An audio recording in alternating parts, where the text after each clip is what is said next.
India கூட்டணி கட்சிகளின் சின்னங்களை முடக்குவதன் மூலம் மோடியின் கைப்பாவையாக தேர்தல் ஆணையம் செயல்படுவது அம்பலமாகியுள்ளது என்று இந்திய கம்யூனிஸ்ட் மாநில செயலாளர் முத்தரசன் தெரிவித்துள்ளார்.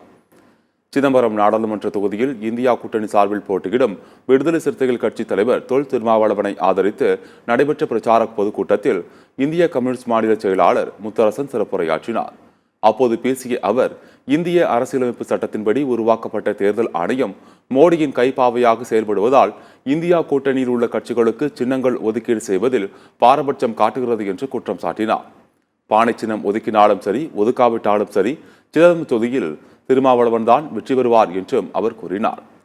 சின்னத்தை முடக்குவதன் மூலம் வெற்றி பெறலாம் என்று நினைத்தால் நீங்கள் தோற்று போவீர்கள். கொள்கைக்காக போராடுகிற இந்தியா கூட்டணி மகத்தான வெற்றி பெறும் என்று முத்தரசன் தெரிவித்தார்.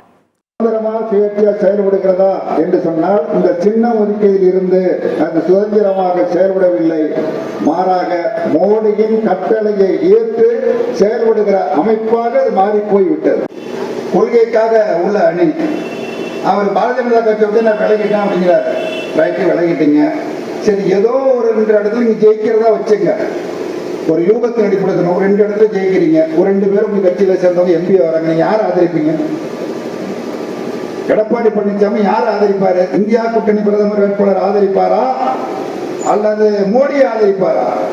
எங்கேயாவது ஒரு கூட்டத்தில் எடப்பாடி பழனிசாமி இதுக்கு பதில் சொல்லணும். நாங்கள் வெற்றி பெற்றால் சத்தியமாக நாங்கள் மோடியை ஆதரிக்க மாட்டோம்னு சொல்லுவாரா?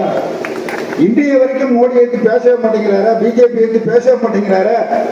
இப்பயும் என்ன சொல்றாரு? நாங்க வேலைக்கிட்டா நாங்க விமர்சனம் எல்லாம் பண்றோம், அங்க பார்லிமெண்ட்ல கையை தூக்குவோம், தூக்கி சட்டங்களை நிறைவேற்றுவதற்கு எல்லாம் செய்வோம், இப்ப நாங்கள் எதிர்க்கிறோம் என்று வேடம் போடுகிறார்கள். நீ பானையை ஒதுக்கினாலும் சரி, மடக்க ஒதுக்கினாலும் சரி, இல்ல உடஞ்ச பானை ஒதுக்கினாலும் சரி, திருமாவளவன் தான் இங்கே வெற்றி பெறுவார். சின்னத்தை முடக்குவதன் மூலமாக எதிரிகள் வெற்றி பெறலாம் என்று கனவு காண்பீர்களே, ஆனால் அந்த கனவு பகல் கனவாக முடியும் என்பதை இங்கே தெரிவித்து